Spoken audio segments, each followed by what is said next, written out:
4장 1절부터 16절까지가 한 단락이니까 16절까지 공부하도록 합시다. 1절부터 16절까지 합독해서 읽도록 하겠습니다.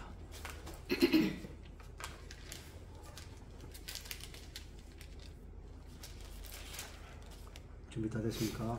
네. 시작. 그러므로 주 안에서 같이 내가 너희를 부르노니 너희가 부르심을 받은 일에 합당하게 하며 모든 정성과 원하고 오래 참음으로 사람 가운데서 서로 용납하고 평안의 매는 줄로 성령이 하나 되게 하신 것을 힘쓰시라. 몸이 하나요 성령도 한 분이시니 이와 같이 너희가 부르심을 양성하면서 부르심을 받느니라. 주도 한 분이요 믿음도 하나요 세례도 하나요 하나님도 한 분이시니 곧 만유의 아버지시라. 만유에 계시고 마주도 교회라시고 마주가 안에 계시도다. 우리가 각 사람에게 그리스도의 성령의 분량대로 은혜를 주셨나니 그러므로 너희를 그가 위로 나가실 때 사로잡혔던 자를 사로잡으시고 사람들에게 선물을 주셨사옵나이다. 올라가셔서 땅하에 낮은 곳으로 내리셨던 것이냐 내리셨던 그가 곧 모든 하늘에 오르신 자니 이는 만물을 충만하게 하려 하심이라. 그가 어떤 사람은 사도로 어떤 사람은 선지자로 어떤 사람은 보험자로 어떤 사람은 목사와 교사로 삼으셨으니 이는 성도를 온전하게 하여 봉사에 일하게 하며 그리스도의 몸을 이루려 하심이라. 우리가 하나님의 아들을 믿는 것과 아는 일에 하나가 되어 온전한 사람을 이루어 그리스도의 장성한 분량이 충만할 때까지 이르리니 이는 우리가 이제까지 우리에게 되지 않으며 사람의 속임수와 가사한 유혹에 빠져 온갖 교훈의 풍조에 밀려 요동하지 않게 하려 함이라. 오직 사랑 안에서 참된 것을 하여 범사에 계획한 자를 찾아. 그는 어린이 곧 그리스도라. 그에게서 몸이 각 마디를 통하여 도움을 받아 연결되고 결합되어 각 지체의 분량을 역사하여 그 자라게 하며 사랑 안에서 스스로 세우느니라. 아멘. 말 참 어렵죠.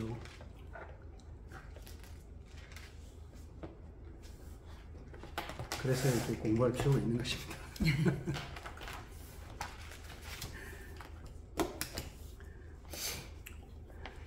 앞에 이제 1, 2, 3장에서는 우리가 받은 구원이 얼마나 큰가. 1장 들어가자마자 바울은 너무나 감격해서 하나님께 찬양하자고 그러잖아요. 하늘에 있는 모든 신령한 복을 우리에게 다 주셨다 그러면서 그것은 복을 주신 이유는 뭐라고 했습니까? 하늘 영광을 찬송하게 하기. 하나님을 찬양하기 위함이라고 그랬죠. 아버지가 자녀에게 모든 선물을 다 주고 아주 굉장히 사랑해 주셨어요. 아버지가 자녀에게 그 사랑을 준 것은 무슨 목적이 뭔가 바랄 것이 있어서 그렇게 사랑해 줍니까? 아니죠, 그죠? 아니잖아요. 근데 아버지가 그렇게 자녀들을 사랑해 주는 것은 자녀들이 아버지를 찬양하기 위해서 그렇게 한 것도 아니잖아요. 그런데 자녀가 할 수 있는 일이 뭡니까? 아버지께 감사합니다 하고 말하는 밖에 없잖아요. 마찬가지로 하나님께서 우리에게 이렇게 하늘에 있는 신령한 복을 있는 대로 다 부어 주었으니까 우리로서는 할 것이 하나님께 감사하고 찬양하고 그밖에 할 일이 없잖아요. 그러니까 바울이 그렇게 찬양하게 하려 함이라. 왜냐면 우리가 할 수 있는 그거밖에 없으니까. 그죠? 그렇게 말하는 거예요. 그 사랑이 뭐냐면 뒤에 나오잖아요. 우리를 어떻게 구원해 주었고 우리에게 하나님의 그 비밀을 어떻게 알려줬고 그 비밀을 아는 것은 우리가 당신이 구원받는 것이 끝나는 것이 아니라 우리를 통해서 교회를 세우고 이 교회가 하나님의 신비스럽고 영광스러웠던 도구가 되어서 이 우주적인 하나님의 구원 계획을 세워나가고 종래에는 그 새 하늘과 새 하늘 땅을 창조하는 새 창조의 완성에까지 이르는 그것을 내다보고 먼저 우리를 부르고 이 일을 우리에게 맡겼으니까. 그래서 사도 바울도 자기도 그것 때문에 그런 어떤 직임을 받았고 그로 인하여서 어떤 다음에는 하늘에 있는 어떤 통치자들이나 권신들 그들에게도 하나님의 이 지혜를 이 교회를 통해서 보여줌으로 인해서 그들에게 깨닫도록 한다고 그러죠. 아, 우리는 끝났구나. 우리는 망하게 생겼다. 우리는 심판받겠다. 그런 것을 알게 하는 거죠. 그러니까 이 하나님의 은혜를 아는 사람들은, 하나님의 자녀들은 이제 하나님의 그 놀라운 구원 계획과 창조의 완성이라는 하나님 큰 그 사업에 우리가 동참하는, 참여하는 사람이 되고, 나아가서는 영적 전투를 통해서 그 세력들을 제압하는, 그래서 결국은 주님 우편에 앉아서 우리도 주님의 그 우주적인 통치에 참여하는 자가 되는, 이런 어마어마한 그 스케일 가운데 우리를 부르고 그 가운데 교회가 있다는 것을 이제 얘기를 하죠. 그러니까 사절에 들어 이제는 그러면 그렇다면 우리가 어떻게 살아야 할까 이제 말하죠. 그렇죠?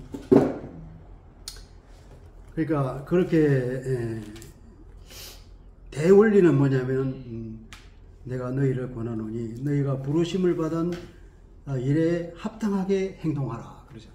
그러니까 부르심에 걸맞게 사십시오 그런 거죠. 로마서에 보면 바울이 로마서 11장까지 8장까지 구원에 관한 모든 걸 다 설명하고, 이제 이스라엘 백성들에 대한 그 구원에 관해서 9장, 10장, 11장 말하면서 12절에서는 이제 어떻게 살아야 할 것인가 말하면서 내가 그리스도의 모든 자비하심으로 너희를 권하니, 여기 권한이 나오잖아요. 여기도 권하니 너희 몸을 뭡니까? 산 제사로 거룩한 예물로 드리려고 해요. 산 예배로 그렇게 말하되, 여기도 마찬가지 부르심에 합당하게 그렇게 살아라 하는 거예요. 그러면 부르심에 합당하게 살려면 어떻게 해야 할까? 그것을 설명해 놓은 것이 이제 2절, 3절이겠죠. 2절, 3절을 보면 이제 모든 겸손과 온유로 하라 이 말이에요. 그러니까 여기서 문장을 딱 추려내면 어떻게, 내가 너희들 권하는데 이렇게 살아라고 권한다. 어떻게 살려면 어떻게 사느냐? 이렇게 이제 행하라고 그랬죠. 걸어라. 삶을 살 때 어떻게 걸으냐면은 모든 겸손함으로 걸어라. 모든 온유함으로 걸어라. 오래 참음으로 걸어라. 사랑 가운데 서로 용납하면서 걸어라. 이렇게 되는 거죠. 문장 구조를 그렇게 되는 겁니다. 그러니까 모든 겸손으로 하는 것은 온갖 겸손, 최대한 겸손하게 이 말이겠죠. 그죠?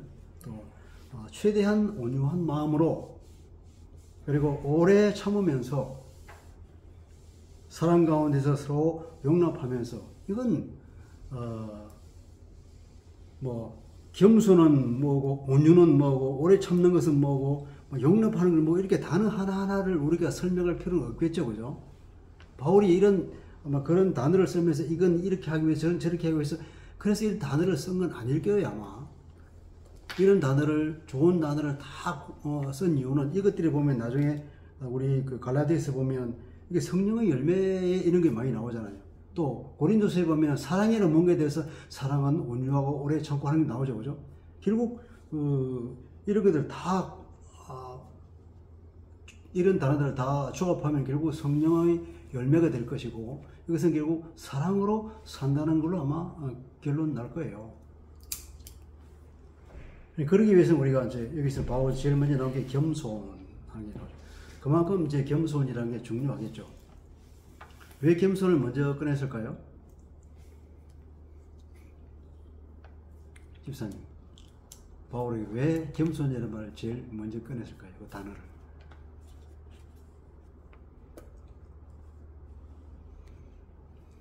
우리가 겸손하지 못하니까 그렇겠죠. 인간은 기본적으로 교만하다 이 말입니다.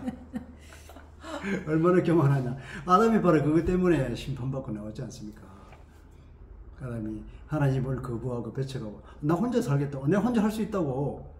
그게 하나님 앞에 얼마나 큰 교만이고 그렇게 했으면, 하나님이 아마 아담이 그 행동을 볼 때 의의가 없을 거예요. 의의가 없는데 우리로 치면 비유컨대 어린애가 난 엄마 아빠 없이 난 살 수 있어. 그러면서 개나리 번점 하나 쥐고 집을 나갔다 싶으시다. 그럼 그 부모가 그 어린애를 보고 어떤 마음이 들겠어요? 너무 어처구니 없겠죠. 그죠? 교만한 것을 떠나서 너무나 어처구니 없고 얼마나 불쌍합니까?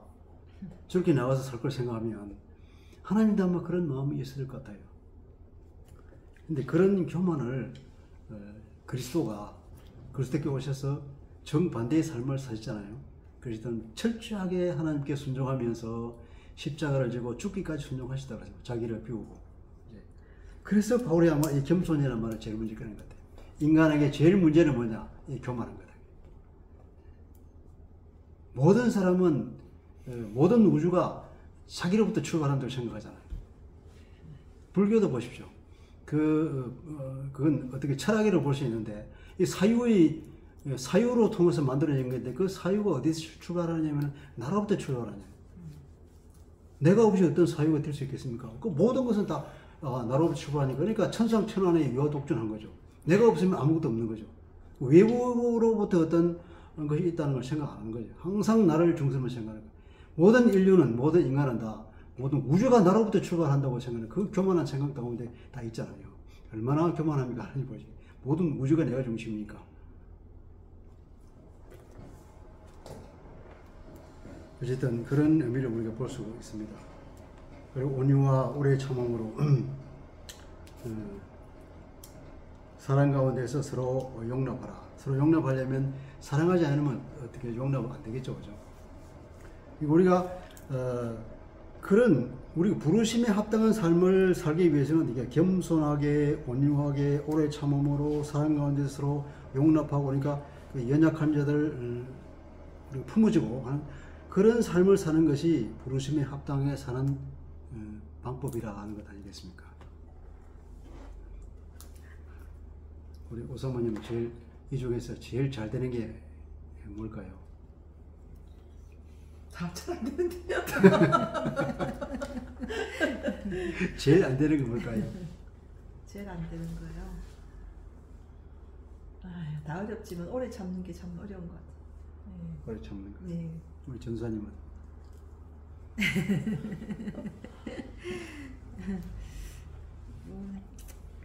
다 쉽지는 않지만 노력하고 있습니다.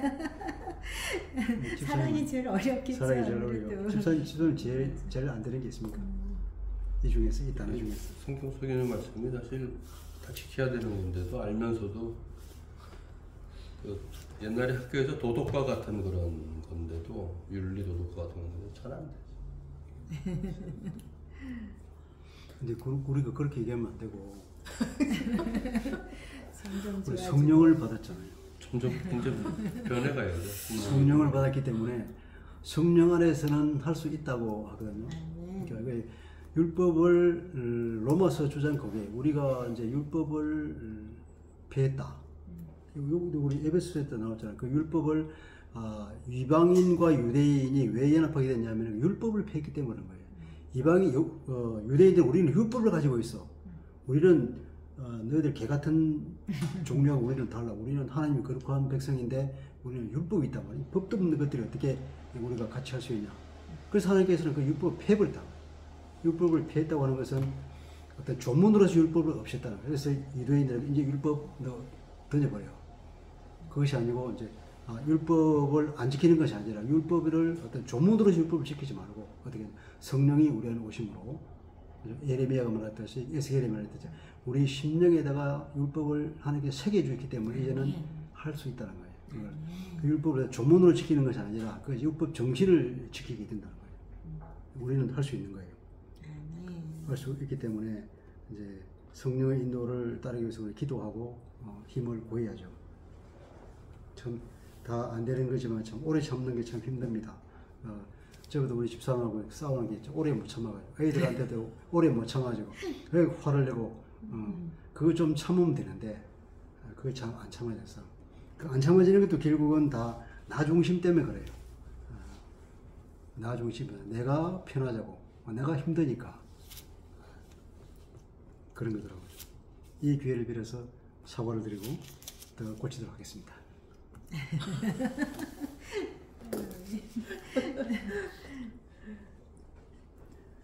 3절에 가면 이제 평안하게 매는 줄로 성령이 하나 되게 하신 것을 힘써 지키라 그랬죠.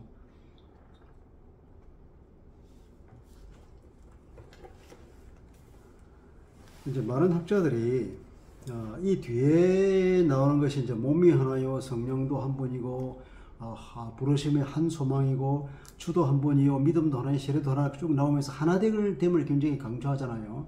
그러니까 앞에 나오는 겸손과 온유와 참음과 서로 용납하는 것도 전부 다 뭐냐면 하나 되기 위해서 이렇게 하라고 하는 것이라고 해석을 많이 합니다. 그런데 구문으로 보면은 절대 그렇지 않아요. 구문으로 보면은 부르심을 받은 그 합당하게 행하라. 그러면 어떻게 행하냐면 뒤에 나오는 게 모든 겸손으로 걸어라. 온유함으로 걸어라. 이렇게 모든 겸손과 온유함으로 걸어야 되고 오래 참음으로 걸어야 되고 이게 모든 겸손과 온유로 하고 하죠. 이 하고가 무슨 말입니까 이게? 걸어라는 말이에요. 모든 겸손과 온유로 걷고 앞에 걸어라 그랬잖아요. 합당하게 행하라. 모든 겸손과 온유로 행하고 오래 참음으로 행하고 사랑 가운데 서로 용납하면서 행하고 이렇게 걸리는 거예요. 문장구구요가. 그러니까 걷는 방법이 그렇게 걷는 거예요. 그리고 또 하나는 이거예요. 평안의 매는 줄로 성령이 하나 되게 가진 것 힘써 지키라. 그러니까 사도가 우리에게 말하는 것은 모든 겸손과 온유로 걸어라. 또 이제 오래 참음으로 걸어라. 사랑 가운데 서로 용납하면서 걸어라. 그리고 성령이 하나 되게 가진 것을 힘써 지키면서 걸어라. 이렇게 되는 거예요. 네 가지를 말했겠죠. 그죠? 평안의 매는 줄 하면 이제 평안의 줄이거든요. 평안의 줄 안에서 이 말이에요. 원문에 의하면 평안의 줄 안에서 성령의 하나됨을 힘써 지키라 하는 거예요. 성령의 하나, 성령께서 우리에게 하나를 이루어 주신 거잖아요. 성령이 당연히 하나니까 그렇게 해석해야 되겠죠. 성령께서 성령의 능력으로 우리가 하나가 되겠다. 모든 믿는 자가 그리스도 안에서 하나가 되게 한 거잖아요. 그래서 그때 십자가를 통해서 이루신 그 하나됨이죠. 그 하나됨은 궁극적으로는 그리스도 안에 만물을 통일하는 것이라는 거기에 기별되겠죠. 그것을 이루기 위해서 시작한 것이 무엇입니까? 유대인과 이방인이 하나 되게 한 것. 그래서 교회를 남긴 것입니다. 이것을 힘써 지키라는 거예요. 그러니까 교회는 본질적으로 태생적으로 하나죠. 하나라고 하는 것이 깨지면 그것은 더 이상 교회로서의 존재가 없는 거고 하나님이 그런 교회를 세웠을 리도 없는 거죠. 왜냐하면 교회를 통해서 그 천국 천상에 있는 그런 모든 권세들이나 능력자들에게 하나님의 지혜를 보여줄 거라고 그랬는데 그게 두 개가 될 수 있겠습니까? 그건 하나님은 유일한 하나님의 그 사역의 도구인데 그렇잖아요. 그러니까 평안의 줄로 평화라고 하는 그 줄 안에서 그러니까 서로 묶여 있었다는 거죠. 그런 연합 가운데에서 성령께서 이루신 그 하나됨을 힘써 지키라. 힘써 지키라는 이 말은 그 의미가 그냥 힘써 지키라 하는 이런 정도가 아니고 온 힘을 다해서 최대 하나의 노력을 기울이라 하는 그런 뜻이라고 합니다. 이 단어가 원래 쓰여 있을 때 주로 이런 뜻이에요. 굉장히 절박할 때, 반드시 해야 될 때, 누구의 일도 아닌 바로 너희 일이라고 말할 때에 쓰는 이 단어가 이 단어는 거예요. 스푸다조라고 하는 이 말인데 이 스푸다조라는 것은 아주 절박하게 아주 온 힘을 다해서 목숨 걸고 노력하는 걸 말하는 거예요. 그들은 그 어떤 것을 다 버리더라도 네가 죽는 날이 있더라도 성령이 하나 되게 하신 교회의 하나됨을 꼭 지켜라. 그렇게 말하는 겁니다.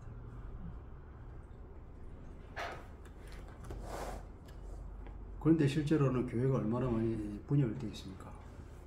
참 우선 가톨릭과 개신교가 분리되고 동방교회가 또 분리되고 한국만 하더라도 이게 장로교가 있죠, 성결교가 있죠, 또 침례교도 있죠, 감리교도 있죠.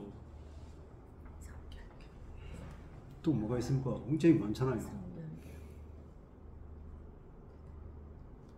근데 그런 파들은 이제 성경의 어떤 해석이나 전통에서 약간의 어떤 입장의 차이가 있기 때문에 각자의 전통 가운데서 믿음 생활을 해왔다 손치더라도 예를 들면 장로교 같은 거 있잖아요. 미국에서 건너온 그 장로교가 한국에서 제일 큰 교파로서 들어왔는데 해방이 될 때까지 그 장로교는 하나 있거든요. 근데 해방되고 나서 신사참배 문제 때문에 장로교가 쪼개졌어요. 그 신사참배를 안 한 사람들은 옥중 성도라고 그 사람 출소 성도. 출소하고 나서는 보니까 신사참배를 우상숭배에 넘어갔던 그 사람들하고 분명히 뭔가 해결을 좀 있어야 되잖아요. 해결을 좀 있어야 되는데 이 사람들이 하나님의 회개를 안 했어. 근데 이제 그걸 해결하기 위해서 모여서 회개를 했는데 이제 며칠간에 45일간인가 간단해. 그렇게 해서 이제 근신하는 기간을 하고 사과를 하는 그런 행동을 취하면 그냥 넘어가기로 했어요. 연합해도. 그래서 서로 의논이 됐어요. 그런데 그것조차도 여기서 거부했어요. 우리가 왜 잘못했냐. 진짜 말이 아니다. 그렇게 해서 그 사람들이 도저히 이 출소 성도들이 너희들 함께 못하겠다. 그렇게 만든 것이 고신이에요. 고신. 부산에 있는 고신대학교. 근데 우리는 이제 우리를 탈퇴하겠다. 그래서 새롭게 만든 것이 그 장로교 고신파예요. 고신. 거기서 한번 하니까 그때는 그래도 그런 어떤 명분 때문에라도 나갔는데 그 이후로는 한 번 쪼개지니까 계속 쪼개지니까 뭐 명분도 없이 그냥 나는 이래서 잘하고 나는 이래서 잘하고 그래서 이거 한 200개 된다네요. 교단이. 주님의 몸이 아프시겠어요. 이건 그래서 이렇게 목숨 걸고 지키라고 성령님께서 하나 되게 하신 것을 지키라고 했는데 우리가 너무 쉽게 교회를 분열시키고 하는 것이. 근데 이왕에 쪼개졌더라도 그럼 서로 다름을 존중하면서 같이 가야 되는데 그것조차도 잘 안 되고 있다는 게 지금 말한 그 같은 다른 교단은 모르겠지만 제가 오랫동안 장로교에 내가 다녔었는지 그렇게 얘기하는데 요새는 그냥 쪼개지는 것이 그냥 감투 때문에 쪼개지는 것 같아요. 이 사람이 오랫동안 총회장 하고 있어. 내가 보니까 이 사람이 죽기까지 내가 총회장 못 하겠는데 그럼 내가 총회장 하기 위해서 내가 교단 하나 만들어야 되겠어. 그런 식으로 나가는 것이 아닌가 의심할 정도로 그냥 쉽게 교단을 만든단 말이에요. 이것은 이 말씀에 비춰볼 때 너무 우리가 이건 회개해야 할 문제고 기왕에 쪼개졌더라도 우리가 다른 것보다는 같은 것을 바라보면서 서로 함께 가야 할 것이 아닌가 하는 생각이 듭니다. 그러면서 이 성령께서 하나 되게 한 것, 교회의 하나됨, 이것이 얼마나 중요한지 이제 설명이 쭉 나와요.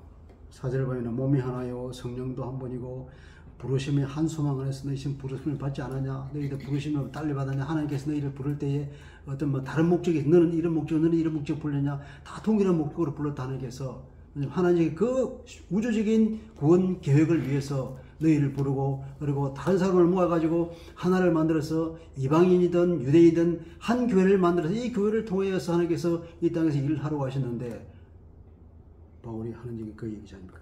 그리고 주도 한 분이고 믿음도 하나요. 또 세례도 하나잖아. 예수 이름으로 세례를 받았다. 그 모든 것을 주시면 단 한 분 하나님께서 그렇게 하신다. 곧 만유의 아버지라. 만유 위에 계시고 만유를 통일하시고 만유 가운데 계시다. 하나님께서 이 만유를 통틀어서 그 어떤 곳에다 다 들어있는 분이고 그 만유를 또 통일하시는 분이요. 그리스도 안에 만유를 통일하시니까. 그리고 그 어떤 것보다도 만유 위에 머리로 계신 창조주로 계시는 그 하나님. 그러니 뭡니까? 결론은 교회는 하나다. 이걸 말하고 하는 거죠. 몸이 하나요, 성령도 하나요, 부르심의 소망도 하나요, 주도 하나요, 다 하나인데 그러면 교회는 뭐냐? 당연히 교회가 하나겠죠. 그럴 때 왜 교회가 그런데 두 개가 될 수 있냐? 있을 수 없는 일 아니냐? 우리가 고린도서를 보죠. 고린도전서. 그 보면은 서로 나는 바울 판에 누구 판에 나오는 걸 보고 바울이 너무 가슴이 아파서 하나 되라. 그렇게 권하잖아요. 빌립보서 때 보면은 앞에 말하다 뒤에 가서 얘기하는 게 하나 되라 그러죠. 순두개하고 누구 있잖아요. 순두부하고 무슨 서로 두 권사가 싸우지 말고 제발 좀 같은 창립 멤버 아니냐 그 교회에.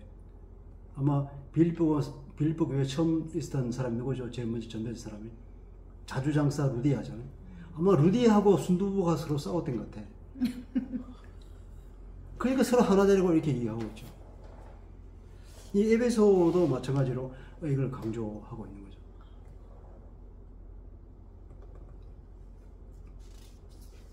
그리고 오늘 우리도 이 교회가, 그러니까 이 교회가 서로 내부적으로 안에서 싸우면 절대 안 된다는 것과 교회가 서로 나눠지는 것은 교파가 나눠지는 것도 절대 하지 말아야 되는 것. 우리는 여기서 우리가 아주 마음속에 깊이 박혀 있을 거예요. 우리가 이제 그전에는 뭐 이렇게 섬기지 않고 그냥 우리가 한 성도로 살았지만 이제는 우리가 교회를 섬기는 사람으로 이제 출발했고, 이제 우리 집사님도 이제 교회에서 리더로서 이제 살아갈 때인데, 나중에 혹시 하나님께서 문을 열어서 많은 성도가 생겼다 그러면 그 중에서 싸우는 사람이 생길 수 있어요. 그럴 경우 우리가 어떤 자세를 가져야 되느냐? 그 누구보다도 내 중심으로 사는 것이냐? 하나님께서 이 교회를 바라볼 때 이 교회가 얼마나 이렇게 강조하고 하나됨을 강조하고 있는지, 이 교회를 통해서 하나님께서 계획하고 있는 그 하나님의 계획이 얼마나 신비스럽고 우주적인 계획인지, 그 계획을 이루기 위해서는 하나님의 뜻에 맞게 우리가 아무리 서로 다르고 아무리 서로 감정적으로 안 좋다 하더라도 이 하나 되는 것만은 꼭 지켜야 된다는 거죠.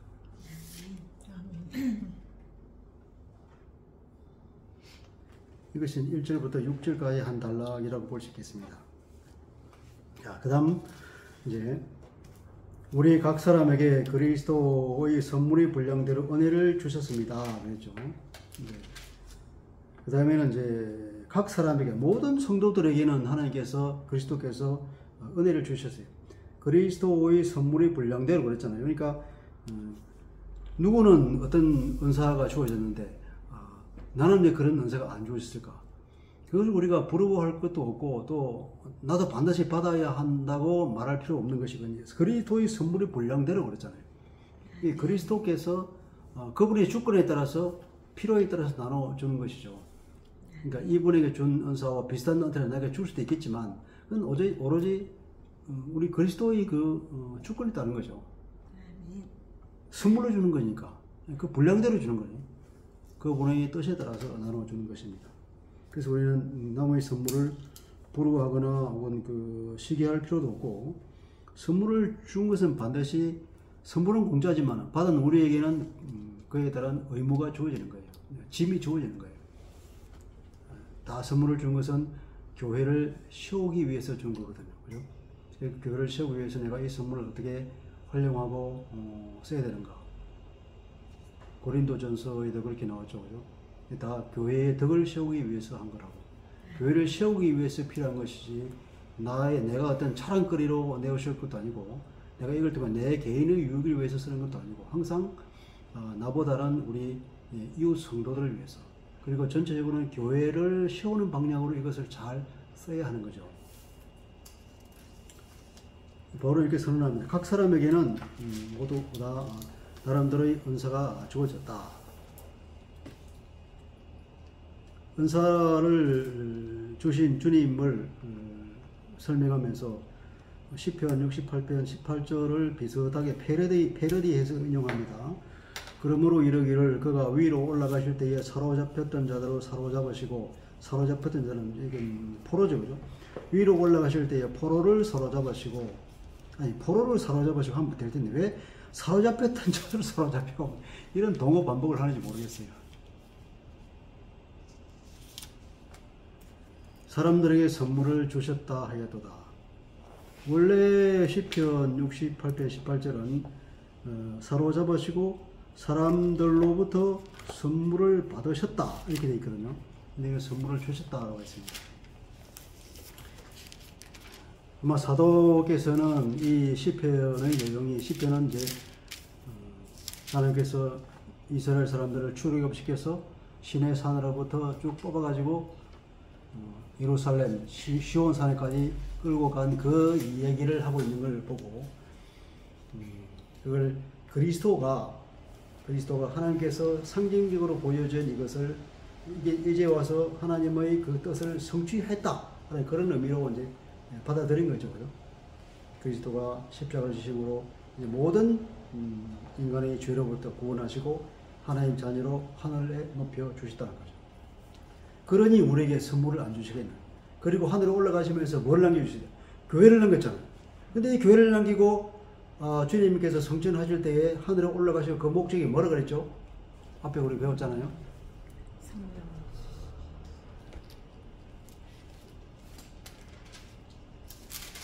주님께서 위로 올라가신 것은 뭐 하기 위해서 올라갔다고 그랬잖아요. 그 있잖아요. 만물을 충만케 하기 위해서 그랬잖아요. 만물을 충만하게 하기 위해서. 교회는 그리스도 충만이라고 했잖아요. 교회는 그리스도의 충만이라고 했는데 그리스도가 성취하신 이유는 만물을 충만하게 하기 위해서다. 하나님께서 우리에게 구원을 주신 목적은 그리스도, 그 비밀은 뭐냐면은 그리스도 안에 만물을 통일하기 위해서다 했으니까 통일하는 것이나 그리스도가 그 충만하게 하는 것이나 동일한 의미를 볼 수 있겠죠. 어쨌든 그리스도가 하늘에 올라가셨어요. 교회를 통해서 이제 만물을 충만하게 하시는, 그리스도 안에 통일하게 하시는 그것을 이제 미션을 우리 교회에게 주고 성취하신 거죠. 그러니까 당연히 이 교회에게 선물을 줘야 되지 않겠어요? 이 일을 하기 위해서. 그런 의미로도 볼 수 있겠습니다. 이어서 설명하는 올라가셨다 하셨은즉 땅 아래 낮은 곳으로 내리셨던 것이 아니면 무엇이냐? 올라갔으니까 분명히 내려오겠죠. 그리스도께서 성육신 하셨단 말이죠. 성육신 하셔서 십자가를 지고 이 일을 구원의 하나님께서 이루시고자 하는 그 구원을 이루셨잖아요. 그리고 내리셨던 그가 곧 모든 하늘 위에 오르신 자니 이는 만물을 충만하게 하시죠. 여기 나오네. 만물을 충만하기 위해서 올라가신 거예요. 근데 그리스도께서는 하늘에 오르셔서 이제 지상 사역을 끝내고 천상의 사역을 하시는데 그 천상의 사역을 이제 교회를 통해서 하시잖아요. 그 제자들을 통해서 일을 하시는데 이 땅에 있을 때는 제자들과 함께 사시면서 이제 하늘로 올라가시면서 내가 성령을 선물로 주겠다 그러잖아요. 그 성령을 보내줌으로 인해서 주님께서는 이 땅에서 하던 그 일을 천상에서 성령을 보내주셔서 그 제자들로 하여금 당신이 하던 일을 대신하게 하셨잖아요. 주님께서 요한복음에 말씀하시기를 이제는 내가 천국에 올라가면 내가 하던 일도 너희들이 할 것이요 내가 하는 일보다 더 큰 일도 할 것이다. 이렇게 말씀하시더라고요. 그러니까 주님께서 원래 계획하셨던 그 일을 이제 제자들을 통하여서 주님이 하늘에 계시면서 천상에서 사역을 이제 하신다는 내용으로 보면 되겠죠. 그래서 주님께서는 이 교회에게 이제 어떤 또 각 사람에게 선물을 준 것 이외에 교회에도 선물을 주었다 하는 것을 설명하고 있습니다. 11절 같이 읽어봅시다. 11절 시작. 그가 어떤 사람은 사도, 어떤 사람은 선지자로, 어떤 사람은 복음 전하는 자로, 어떤 사람은 목사와 변호사로 삼으셨으니. 교회에 이런 선물을 주셨다는 것은 뭐 고린도전서에도 그 로마서도 있잖아요. 각 이런 9가지 은사를 설명하는 데도 있고 다양하게 설명하는데 여기서는 몇 가지만 얘기했죠. 여기서는 주로 사역자들을 얘기하고 있는데 어떤 사람은 사도로 세웠고 어떤 사람은 선지자로 세웠고 선지자는 그 구약의 선지자를 말하는 게 아니라 신약의 선지자죠. 그죠? 예언하는 자로 볼 수 있겠고 사도행전에도 보면 사도행전 15장에 보면 뭐 그 유다와 실라도 선지자다 하는 그런 설명이 있죠. 또 아가보로 하는 그 선지자를 말하고 있고 또 보면 빌립 집사의 그 딸들도 예언자라고 표현하고 있죠. 신약에 와서도 이런 어떤 하나님의 특별한 메시지를 전하는 사람을 이제 선지자라는 표현을 쓰죠. 구약에서 말하는 선지자, 말은 똑같단 말이에요. 프로페테스라고 이제 선지자라고 말하고 있습니다. 사도는 뭘까요?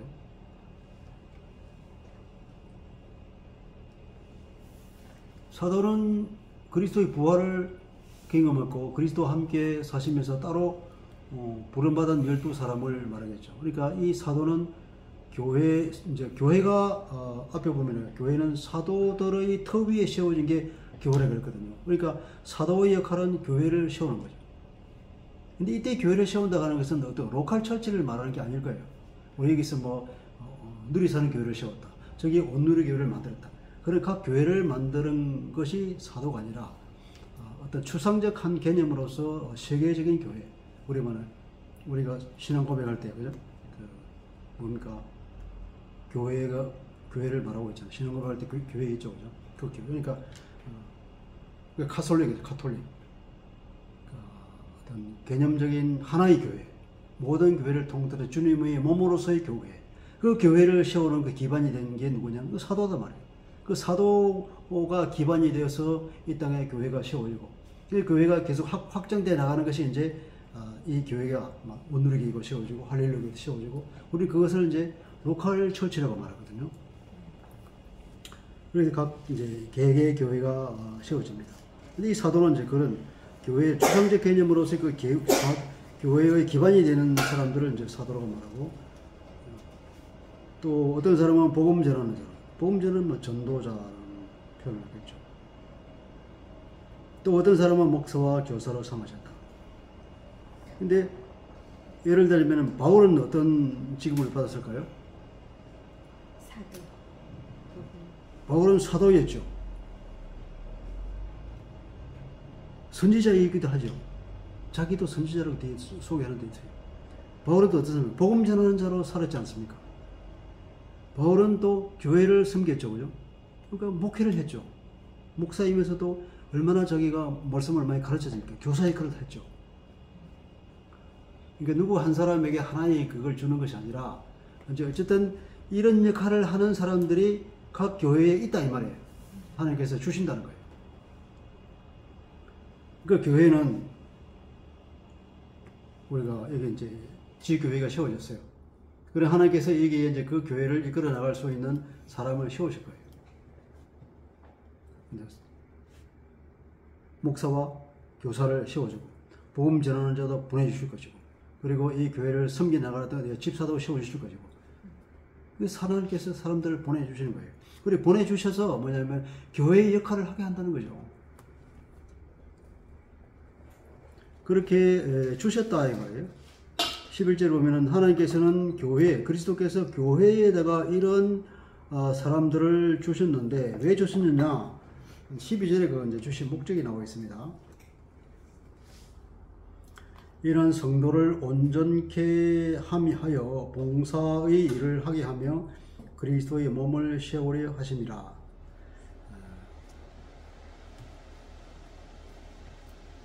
그러면 이 앞에 나와있는 사람은 사역자라고 칩시다.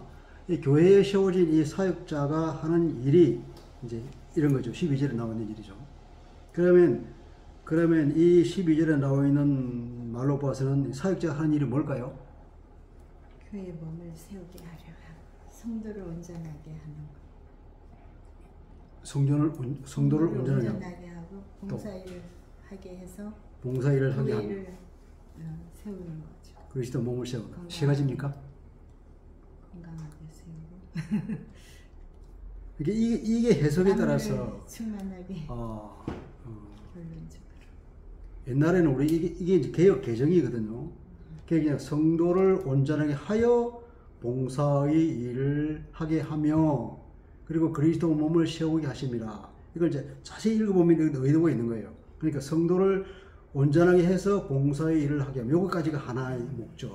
또 그 다음에 묘니까 and 그리스도의 몸을 세우는 것. 이렇게 두 가지로 크게 보고 있는 거예요. 옛날에는 어떻게 했냐면 성도를 온전하게 하며 봉사의 일을 하게 하며 그리스도의 몸을 세우려 합니다. 세 가지를 말한 거예요. 그러면 사역자 하는 일이 뭐예요? 옛날에 의하면 사역자 하는 일이 세 가지죠, 그죠? 자, 성도를 온전하게 하는 거예요. 두 번째는 봉사의 일도 하고, 세 번째는 그리스도 몸을 세우는 거예요. 이걸 어떻게 구성하느냐에 따라서 이제 교회를 어떻게 보느냐, 교회에 소속된 사람들이 자기의 책임이 뭐냐를 우리가 따질 수 있는 거예요. 이게 이제 교회에 관한 설명이니까. 옛날에는 주로 이제 세 가지 일을 해서 봉사의 일을 하게 하면 그랬잖아요. 사역자는 성도를 온전하게 준비시켜서 봉사를 하게 만드는 거예요. 그리고 그리스도 몸을 세우는 거예요. 그러니까 사역자들은 일단 성도를 준비시키는 거예요. 온전하게 한다는 것을 준비시키는 거예요. 준비시키는, 말하자면 근데 군인에게 모든 장비를 다 줘서 완전 무장시켜주는 거예요. 그거 이제 준비시키는 거예요. 그러니까 그게 온전하게 하면 그런 뜻이에요. 그러니까 성도들에게 이제 잘 가르치고 훈련시켜서 일을 다 할 수 있도록 상태를 만들어주는 거. 그래서 일을 시키는 거예요. 그리고 교회를 세우는 거. 그러니까 사역자는 이제 쉽게 말하면 이제 예를 들면 목사가 할 일은 그거예요. 목사가 할 일은 성도를 잘 준비시켜서 봉사하게 만들고 그리고 교회를 세우는 거. 두 가지. 그러면 성도들은 하는 일이 뭡니까? 잘 배워서 사역을 잘하는 거겠죠. 그 그리스도의 봉사를 몸을 하는 거죠. 봉사. 봉사 이게 디아코니아거든요. 디아코니아가 이거 이제 우리가 집사의 직을 말해 디아코니아라고 그러잖아요. 섬기는 것. 교회를 섬기는 이제 성도들은 이제 교회를 섬기는 일을 하고 목사는 그 사람을 교육시켜서 섬기라고 그리고 교회를 세우고 그러면 이게 목사와 성도가 너무나 차이가 나는 어떤 이중구조 같은 그런 것인 거죠. 지금까지는 그렇게 생각했어. 옛날에 그렇게 번역을 했으니까. 그렇게 번역을 한 걸 보고 다 그렇게 이제 생각하는 거예요. 근데 이걸 원문을 잘 보면 전치사가 3개가 있어요. 전치사가 3개 있는데 성도를 온전하게 하는 목적으로 하는 건 프로스라고 하는 전치사, 영어로 보면 purpose, 그런 목적으로. 그 다음에 사역의 일을 위하여 하는 건, 위하여 하는 그 전치사가 ace라고 해요. 영어로 치면 for 거죠. 사역의 일을 위하여. 또 ace가 또 있어. 뭐냐면 그리스도의 몸의 건축을 위하여. 그리스도 몸을 세우는 거죠. 그리스도 몸을 세우는 것. 그런데 여기서 헬라에서 프로스는 이제 뭐 영어로 보면 purpose, 어떤 목적으로 하는 것이 강한 뜻이 있고, 또 ace라고 하는 것이 무엇을 위하여라고 하는 뜻도 있지만 그 위하여 하는 것은 어떤 방향성을 말하는 거예요. 어떤 방향성. 그 방향성과 그 어떤 그 목표. 여기서는 말하자면 이제 궁극적인 목적이 뭐냐면 어떤 사역의 일을 위하여서 그리고 그리스도 몸을 세우는 어떤 그런 최종적인 목적을 가지고 성도들을 온전하게 하는 목적으로 이런 사역자들을 주셨다. 그러니까 사역자들을 주신 목적은 딱 하나예요. 뭐냐면 성도들을 온전하게 할 목적으로 세운 거예요. 그렇게 해석이 돼야 하는 거죠. 그 문적으로 보면.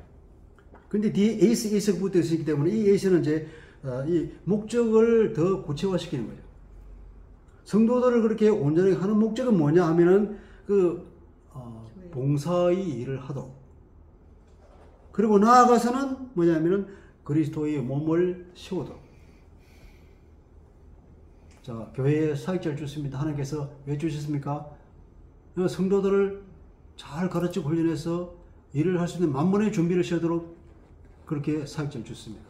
그러면 성도들은 그 훈련을 받고 만번의 완전무장이 되어서 이제 사역을 일을 하면서 어떻게 됩니까? 궁극적으로는 교회를 세우는 거예요. 그러니까 교회를 세우는 일은 주축이 누구라고요? 성도들이 세우는 거죠. 성도들이. 교회를 세우는 주축은 성도예요. 그렇다고 해서 목사가 그 일을 빠지는 거죠. 목사는 전체적으로 다 책임을 지고 있는 사람으로서 여기서는 직접적으로 책임을 누가 주냐면 성도들이 교회를 세우는 거예요. 성도들은 하나님이 주시는 그 사역자를 통해서 훈련받고 완전 무장이 되어서 봉사의 일을 열심히 함으로써 교회를 세워나가는 거예요. 일을 하는 것 자체가 교회를 세우는 거니까. 교회를 세우는 것은 성도들 하는 거예요. 성도들이 베드로는 그랬잖아요. 왕 같은 제사장이라고 그랬잖아요. 제사장의 임무를 하려면 제사장은 하나님과 이 백성들을 사이에 중보자로서 세운 사람이 제사장이잖아요. 구약에 보면은 이 하나님과 이 사이에 그림이 딱 그거예요. 그림이 삼중구조거든요. 하나님이 계시고 그 다음에 제사장이 있고 그리고 백성이 있어요. 백성과 하나님이 직접 안 만나요. 왜냐하면 죽기 때문에. 그래서 이 제사장들은 자기는 목숨을 걸고 하나님께 나가서 이 사람들의 죄를 해결하는 역할을 하는 거예요. 제사장은. 그래서 부지런히 그들은 제물을 바치잖아요. 아마 제사장은 우리나라로 치면 백정 같은 사람이에요. 백정이 옛날에 얼마나 천대받았습니까? 그러니까 백정의 일을 하고 싶겠습니까? 날마다 그 피 흘리고 그 소 잡고 개 잡고 해보십시오. 개는 아니겠지만 맨날 양 잡고 뭐 소 잡고 그 피 묻히고 하고 한 날 누가 그거 하고 싶겠어요? 각을 뜨고 막 피를 뿌리고 불 태우고 해야 되는데 그 험한 일을 하는 사람이 제사장이란 말이에요. 그래서 어떤 우리가 학교 다닐 때 그 구약학 교수님 그런 그 진담이 농담인지 모르지만 그런 얘기가 돼. 그 누가 그 얘기가 레위가 그 얘기잖아요. 레위족이 그 얘기를 하잖아요. 근데 레위가 어떤 일을 했냐? 야고보의 아들 레위여서. 레위가 어떤 일을 했습니까? 레위가 포악한 일을 했잖아요. 그 왜 자기 딸 디나가 강간당했을 때 그 멤피스가 들고 나가지고 칼로 막 사람들 죽이고 막 그랬잖아요. 세겜성의 사람들 다 죽인 거. 그러니까 손에 피 묻힐 뒤에 하기 싫은 일을 합니다.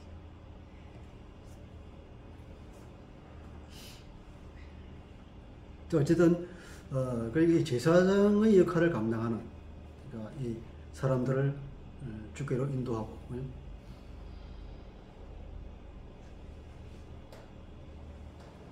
그래서 교회의 구조는 이제 이렇게 되는 것입니다. 그렇게 해야 됩니다.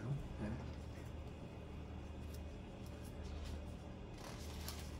그래서 여기서 평신도 사역의 중요성이 12절에서 나올 수 있는 일입니다. 13절 우리가 다 하나님의 지금 몇 시죠? 8시 35분입니다. 빨리 끝낼 줄 알았다면 우리가 다 하나님의 아들을 믿는 것과 아는 일에 하나가 되어서 온전한 사람을 이루어 그리스도의 장성한 분량에 충분한 데까지 이르리니. 자, 여기서 보면 이제 그 사역자들이 이제 그 성도들을 온전하게 준비시키잖아요. 그 준비시키는데 그럼 어디까지 준비시켜야 되느냐 하는 것이 13절이에요. 13절은 이제 이 헬라의 전치사로 시작하는 거예요. 메크리라고 하는 이 말로 시작하는데 이 말 뜻은 뭐냐면 어디까지예요. 영어로 보면 till 혹은 until까지예요. 그러니까 어디까지 준비를 시키는 것이다. 어디까지 준비시켜야 되느냐. 영어 성경은 till이라고 해요. 이게 킹 제임스 버전을 보면 till we all come in the unity. 여기까지 준비를 시키는 거예요. 어디까지 준비시키냐면은 우리가 다 하나님의 아들을 믿는 것과 아는 일에 하나가 되기까지. 거기까지. 그리고 또 여기도 보면은 이제 전치사 에이스가 3개가 연속 나옵니다. 이 에이스라고 하는 것이 무엇을 향하여, 그죠? 무엇을 위하여, 그러니까 어떤 방향성이나 어떤 정도, 어디까지 이르러야 한다는 그 정도를 말할 때 쓰는 전치사거든요. 그러니까 여기서 이제 메커리 에이스 나오니까 여기까지 이르도록 여기까지 완성시키도록 준비시키는 거다. 그러면 교회 목사가 할 일은 뭐냐면 어디까지 준비시키냐면은 모두가 모든 성도들이 도달할 때까지인데 충분한 데가 이르리니 그랬잖아요. 이게 도달할 때까지. 모든 성도들이 여기에 도달할 때까지 온전하게 준비시킨다. 어디에 도달하냐면은 첫째 에이스, 두 번째 에이스, 세 번째 에이스는 첫 번째 에이스는 우리가 믿는 일과 하나님의 아들을 아는 일에 하나가 되는 것을 지향하여서 이 말이에요. 그러니까 교회가 하나 되려면 제일 먼저 신앙이 하나 되어야 되잖아요. 우리가 예수 믿는 것 그리고 우리 주님을 아는 일에 그 믿는 것과 아는 일에 하나가 되어야죠. 이 사람은 이렇게 믿고 저 사람은 저렇게 믿고 그러면 안 되잖아요. 그리스도를 아는 것은 그리스도가 뭐 여러 명입니까? 한 명입니까? 그분이 무슨 일을 하셨습니까? 어떤 일을 하셨고 어떤 목적으로 하셨는지 우리가 성경을 통해서 알아야 되는 거예요. 한 가지 복음이라는 것. 우리 예수 그리스도 하나님의 아들인데 하나님의 아들 아니라고 그러면 이건 아니잖아요. 모두가 다 하나님의 아들이라고 인정해야 되고 그분이 하나님의 아들일 뿐 아니라 하나님이 그분이라고 우리가 알아야 되는 거죠. 그래서 흔히 말하는 뭐 예수는 영은 하나님인데 육체는 그냥 잠깐 빌려왔다. 그런 식으로 알아야 되는 거 아닌가요? 그런 면에서 예수를 누구인지 아는 것이 우리가 하나가 되고 다 똑같이 동일하게 동일한 믿음을 가야 되는 거예요. 그분을 믿는 믿음도 똑같아야 되는 거죠.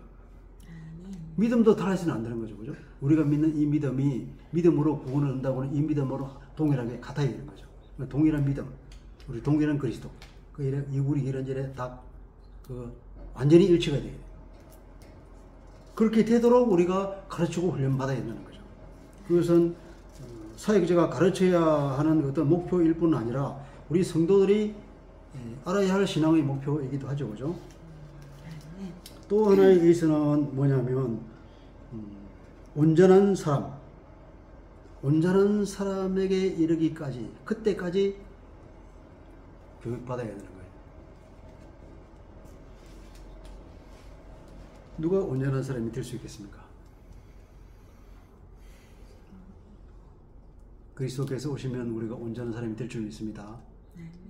우리는 다 미완성이지만 우리는 주님 오실 때까지 우리가 최대한 완성을 향해서 나가고 주님이 오신 그날 우리가 부족한 것들은 채워져서 완성될 줄 믿습니다. 그리고 세 번째는 뭐냐면 이제 그리스도의 뭐라고 했습니까 이게? 그리스도의 장성한 분량에 충만한 때까지 이르도록. 그때 거기까지 이르도록. 그리스도의 장성한 분량에 충만한 때. 다른 그대로 하면 그리스도의 충만의 성숙의 양까지.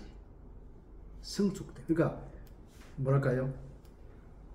그러니까 그리스도로 충만해서 완전한 성숙에 이를 때까지. 그런 뜻이겠죠. 그죠? 우리가 그리스도로 충만해야 됩니다. 만물을 충만하게 하신 그분의 그 충만이 우리 속에 들어와서 우리가 성장하는 그 목표가 어디까지냐? 목표 끝까지. 성장의 끝까지. 그 양이 다 차서 그것도 우리가 어떻게 이루겠습니까? 앞에 말한 것과 동일한 말이죠. 완전한 사람을 이루는 것과 동일한 말이겠죠. 그런데 바울은 우리가 여기까지 우리를 잘해야 한다는 거죠. 본인이 그 전에 기도했잖아요. 기도했는데 얼마나 기도했을까? 그리스도 장성한 분량이까지 충만할 때까지 이르도록 자기가 바란다고 기도했다고 그랬잖아요. 그렇게 친히 그렇게 기도하고 또 우리로 그렇게 되기까지 가르쳐야 된다고 그러고 또 우리가 그렇게 돼야 한다고 말하고 있죠. 삼중으로 말하고 있잖아요. 그러니까 우리가 그리스도 안에서 완성을 향해서 간다고 하는 것은 우리의 최종적인 목적인 거죠. 목표.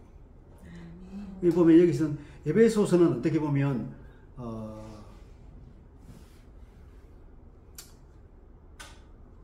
믿음이 상당히 성장한 성도들을 보고 하는 얘기예요. 자, 바울이 쓴 각 교회에서 보면 갈라디아 교회에 보낸 편지 보면 얼마나 자기가 화가 났습니까? 왜냐하면 이상한 사람들이 와서 얘기하니까 바울이 가르친 그 복음을 멀리하고 전혀 다른 것을 따라가니까 너무 어리석어서 막 책망하는 얘기. 아주 믿음이 연약한 사람이더라고요. 그죠? 그리고 데살로니가서는 어떻습니까? 데살로니가 교회를 세우고 한 3개월 사역하고 나서 쫓겨나와서 자기는 아테네로 갔다가 고린도 간 거예요. 그래서 걱정이 돼서 편지를 쓴 거죠. 그리고 또 거기서 질문하는 것도 답하고. 그러니까 아주 초보적인 교회가 쓴 거잖아요. 그 교회를 향해서 아주 연약한 교회를 향해서 쓴 편지잖아요. 얼마나 그들의 믿음이 아직 연약합니까? 어린애의 믿음이죠. 그리고 고린도 교회는 보시오. 얼마나 그 문제가 많았습니까? 많은 그 사역이 일어나고 성령 사역이나 이런 게 있었지만은 그러나 그 반면에 그들의 믿음이 아직도 또 정돈이 안 돼가지고 교회가 엉망진창으로 돌아가고 그런 교회를 위해서 바울이 때로는 분노하고 때로는 책망하고 때로는 얼르기도 하고 이렇게 하는 그 문제성만한 모든 문제를 다 가지고 있는 그 고린도 교회에서 쓴 편지. 그런데 이 빌립보 교회도 마찬가지죠. 그죠? 루디아와 그 순두부가 서로 싸워가지고 그런 거. 근데 여기서는 그런 말이 없잖아요. 에베소 교회는 여기서 뭐 이방인과 유대인이 싸웠다는 얘기도 없고 또 분열이 됐다는 얘기가 없고 실제로 없었는지는 모르지만 근데 이 성경으로 보면은 전혀 그런 게 안 나와 있단 말이죠. 그러니까 이 에베소 교회는 그런 문제 때문에 보낸 편지가 아니라 과연 교회는 무엇이며 그리스도는 어떻게 살아야 할 것인가에 대해서 바울이 이제 어떻게 쓴 겁니까? 감옥에서 쓴 거잖아요. 감옥에 있다고 하는 것은 자기의 사역을 다 끝내는 어떤 결론적인 말로 하는 거죠.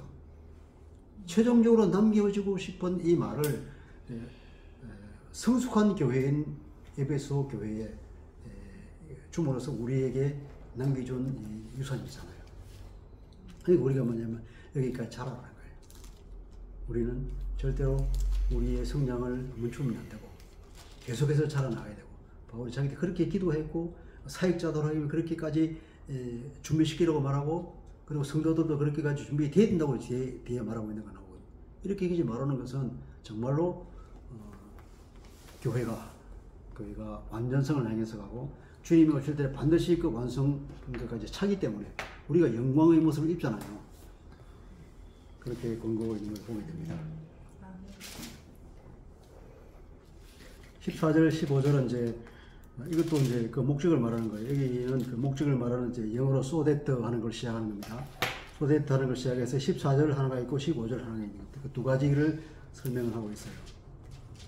그렇게 준비시키는 목적이 또 다른 측면에서 보면은 목적. 이게 이제 이 14절, 15절이 준비시킨다고 하는 거기에 걸릴 수도 있고, 아니면은 또 장성한 분량에게 충만하게 키우는 목적이 뭐냐 하는 것을 설명한다고 볼 수도 있는 거예요. 14절 다 같이 읽어봅시다. 시작. 이는 우리가 이제부터 어린아이가 되지 아니하며 사람의 속임수와 간사한 유혹에 빠져 온갖 교훈의 풍조에 밀려 여담하지 않게 하리라. 자라라고 하는 것도 온전한 데까지 그렇게까지 계속 교육시키려 하는 거. 그러니까 우리가 자라야 하는 이유는 뭐냐면 믿음의 영적인 어린아이가 되지 말아야 된다. 믿음이 영적인 어린아이가 되면 어떻습니까? 세상의 잘못된 풍조에 이리저리 흔들린다는 거예요. 흔들리지 말고 아주 자기의 포지션을 분명히 잡고 어떠한 사단의 공격에도 맞서 싸워서 이길 수 있는 사람이 되게 하기 위해서 그런다는 겁니다. 두 번째로는 15절 보면은 두 번째로는 영어 성경에 이건 이제 밭에서 나거든요. 오히려 그렇게 요동하는 어린아이가 아니라 오히려 뭐가 되냐면 사랑 안에서 참된 것을 하여 범사에 거기까지 자라야 되는 거다. 자라게 하기 위해서.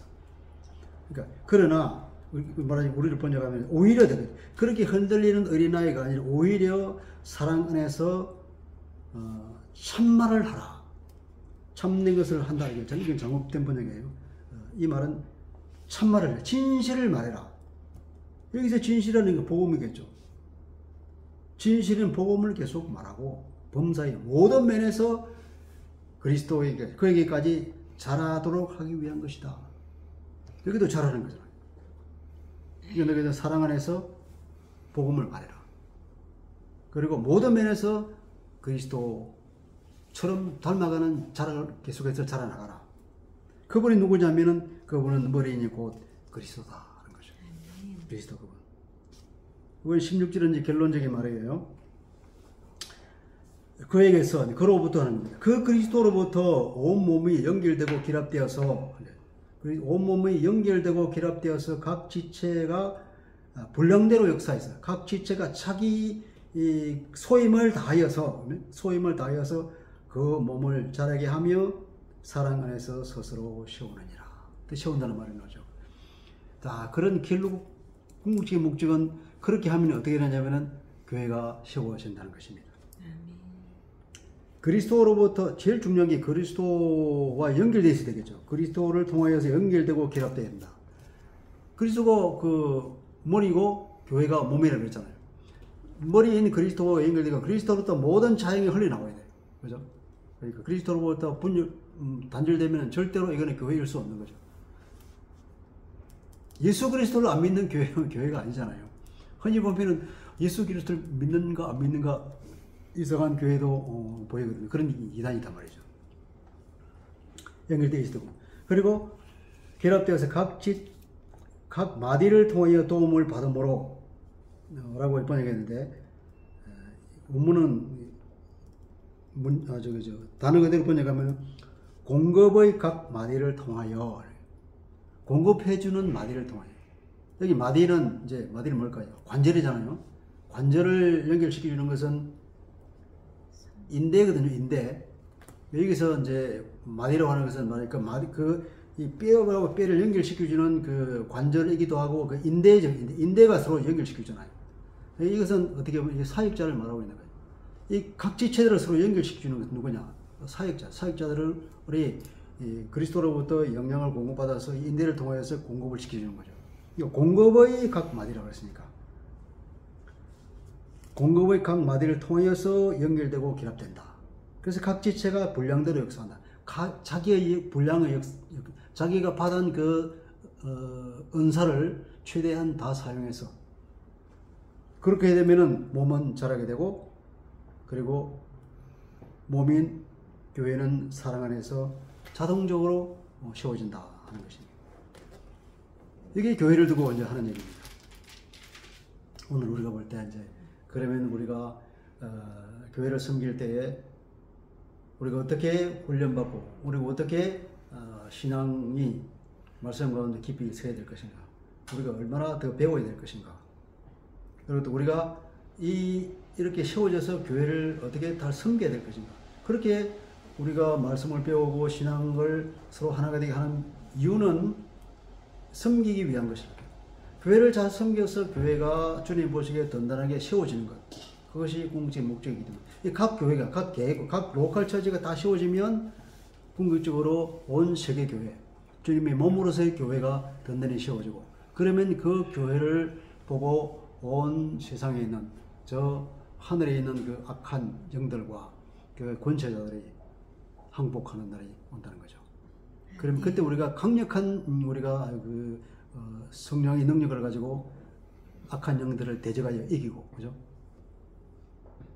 그런 것이 하나님의 비전이고 우리의 비전이죠. 그렇기 때문에 여기에 소속된 사람들이 이제 장성한 온전한 성숙한 그리스도인이 되는 거죠.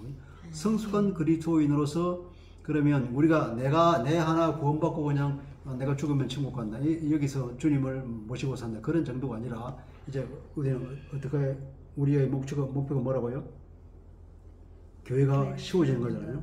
이 교회를 세우는 것이 하나님의 계획이잖아요.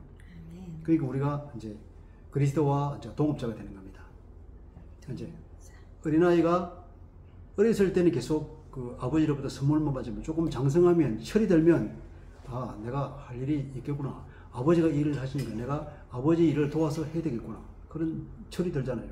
농사를 짓는 걸 생각하면 아버지가 씨를 뿌리면 같이 나가서 같이 자기도 씨를 뿌리고, 아버지가 혹시 그 병이라서 알아놓으면 자기가 나서 생기주도 하고 농약도 치고 하잖아요. 그 이제 철이 드니까 아버지 일을 아버지 일이 내 일이라고 생각되는 거예요. 장성한 그 성숙한 그리스도인이 되면 이제는 내가 할 일이 무엇인가, 이 교회를 세우는 거구나. 교회를 통해서 하나님께서 이 우주적인 일을 하시니까 내가 이 일에 참여해야 되겠다. 그것이 내가 얼마나 영광스러우며 그것이 위대한 일인가를 깨닫고 거기에 목숨 건단 말이죠. 그것이 이제 성숙한 그리스도인의 모습이다. 그렇게 해서 교회가 세워나가는 것입니다. 기도하겠습니다. 주님,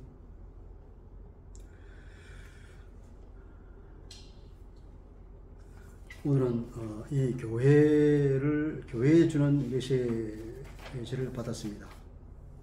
에베소서 4장 1절부터 16절까지는 교회가 든든히 하나가 되어야 하는 그 이유를 말하고 있고, 그리고 그 교회가 하나님 앞에 성장하기 위해서는 하나님께서는 일꾼들을 주시고, 그 일꾼들이 성도들을 잘 준비시키고 완성시켜서, 그리고 성도들이 교회를 섬기고 나아가서는 이 교회를 세워나가는 거예요. 그러기 위해서는 우리가 각자가 다 온전한 분량에게 자라나가고, 그렇게 해서 우리가 하나님의 일에 우리가 기쁜 마음으로 동참할 때에 이 교회는 자동적으로 세워나가고 하나님의 그 계획은 성취가 될 줄로 믿습니다. 우리 모두가 이런 성숙한 그리스도인이 되어서 하나님의 일을 내 일로 생각하고 내가 그 영광스러운 일에 부름받은 것을 생각하면서 우리가 목숨 걸고 이 일을 할 수 있는 그런 마음의 각오와 그런 우리의 힘이 또 주어질 수 있도록 주님 은혜 베풀어 주시옵소서. 우리가 일을 하도록 위해서는 또 주님께서 모든 은사를 주시고 모든 넘치는 능력을 주실 줄 믿습니다. 우리 오직 성령께 의지하여서 모든 능력과 힘을 받아서 일을 능히 잘 감당하고 세상의 악한 것들을 아버지 대적에 이기고 나서 이 교회를 든든히 세워나갈 수 있도록 우리 모두에게 기름 부어주시고 이끌어 주옵소서. 주 예수님의 이름으로 감사하며 기도합니다. 아멘.